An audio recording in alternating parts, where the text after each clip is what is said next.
اب سنیے میرے مولا کا جملہ، فرماتے ہیں اہم ترین تربیت کی ابتدا کہاں سے ہوتی ہے؟ شادی سے۔ بار بار عرض کر رہا ہوں، ابتدا تربیت شادی سے۔ شادی سے مطلب کیا؟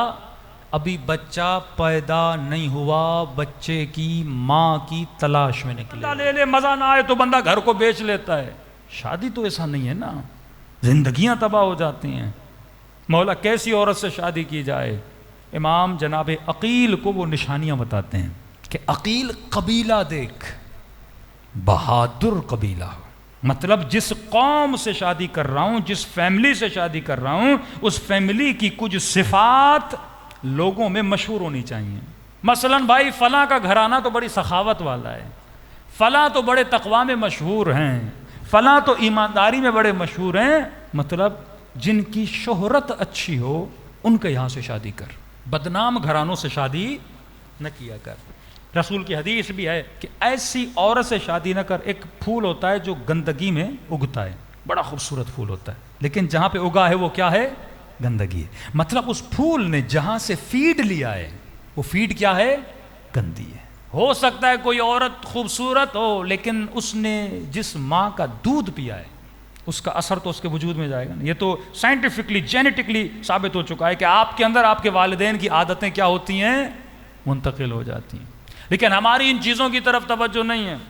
آج بیچارے مولویوں کا کام کیا رہ گیا ہے کہ فون آتے ہیں، مولانا شادی کروانی ہے۔ اچھا بھائی ہم کیا کریں؟ کہ مولانا اس دن پہ کروانی ہے، بتائیے دن نحس ہے، سارا فوکس ہے دن نحس ہے کہ نہیں؟ اچھا کچھ علماء اس چیز کو مانتے ہیں، ایک گرو علماء کا یہ چیز کو نہیں مانتے، کچھ کا عقیدہ ہے کہ دن نحس ہوتا ہے، دن نحس نہیں ہوتا، کچھ کا عقیدہ ہے نہیں ایسا کچھ بھی نہیں ہے، لیکن کچھ کہتے ہیں قرآن میں ایسی آیتیں ہیں جس میں خدا نے دنوں کو نحس بولا ہے۔ تو دن اپنی وجہ سے نحس نہیں ہوتا۔ دن نحس کیوں ہوتا ہے؟ کیونکہ اس دن میں کسی نبی کی قوم نے اللہ کی مخالفت کی ہے، تبھی وہ دن کیا بنا؟ نحس بنا۔ قوم لوط نے مثلا کسی دن میں کچھ کیا، اللہ نے منع کیا مثلا اس دن مچھلی کا شکار نہ کرنا، انہوں نے اللہ کی مخالفت کی، شکار کر دیا، وہ دن کیا ہو گیا؟ نحس ہو گیا۔ کسی دن میں کسی امام کی ولادت ہوئی، وہ دن کیا ہو گیا؟ مبارک ہو گیا۔ کسی دن کسی امام کی شہادت ہوئی، وہ دن کیا ہو گیا؟ مصیبت والا دن ہو گیا۔ تو بذات خود دن اچھا اور برا نہیں ہوتا، ہمارا عمل ہے جو اس دن کو اچھا کرتا ہے اور برا کرتا ہے۔ اب مولا فرماتے ہیں مومن کے لیے ہر وہ دن عید ہے جس میں مومن گناہ نہ کرے، مطلب تیری ڈیلی بیسس پہ عید ہو جاتی ہے۔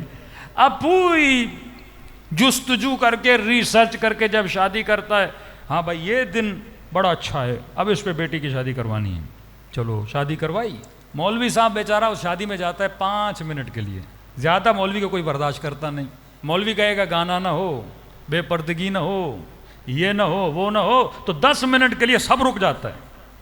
جلدی جلدی سے مولانا آتے ہیں، نکاح پڑھاتے ہیں، جلدی سے مولانا کہتے ہیں مولانا آپ جلدی چلے جائیے، آپ کی ضرورت نہیں ہے۔ اب یہ بتائیے اس نے حسن دن ڈھونڈا کہ یہ اچھا دن ہے، مثلا کسی مولا کی ولادت کے دن کو کہ بہت نیک دن ہے، میں بیٹی کی شادی کروا رہا ہوں، اور اس دن میں اس نے اللہ کی مخالفت کی، اس دن میں اس نے ناچ گانا کیا، اس دن میں اس نے بے پردگی کی، اس دن میں عورت اور مرد مخلوط ہوئے، اس دن میں گانا باجا ہوا، تو اس نے اپنی شادی کے دن کو نحس بنا دیا۔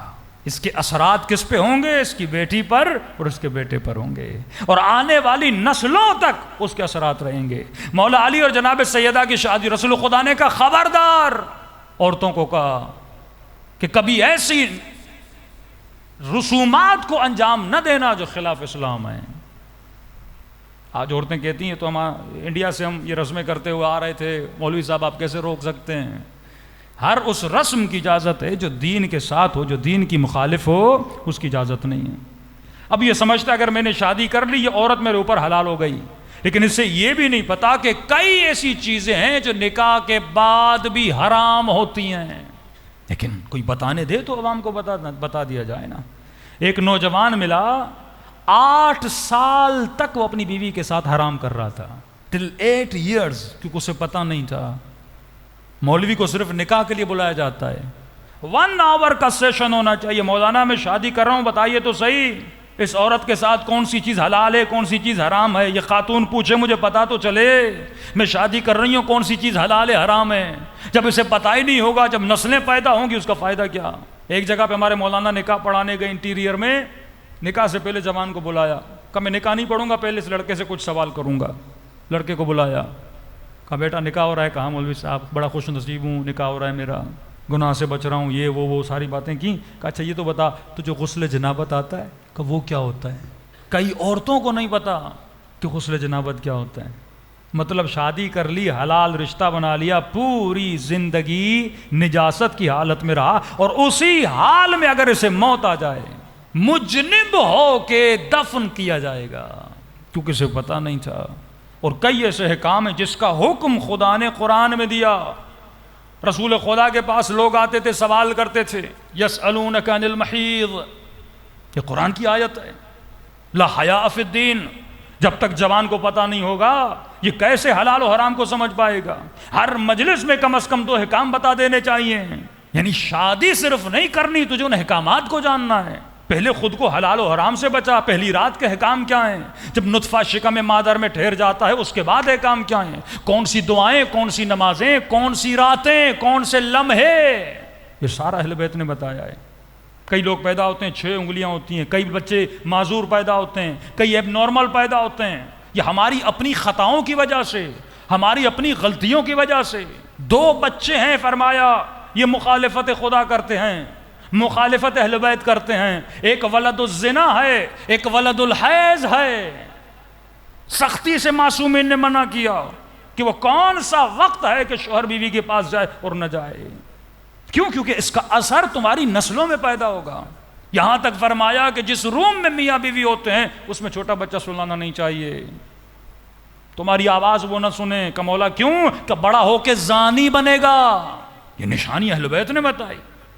اب کہ مولانا حدیث کسا بھی پڑھ لی، آیت الکرسی بھی پڑھ لی، شادی میں ہم نے دعا بھی کروا لی، ڈیلی زیارت عاشورہ بھی پڑھیں، بچے پھر بھی نہیں سدھر رہے ہیں.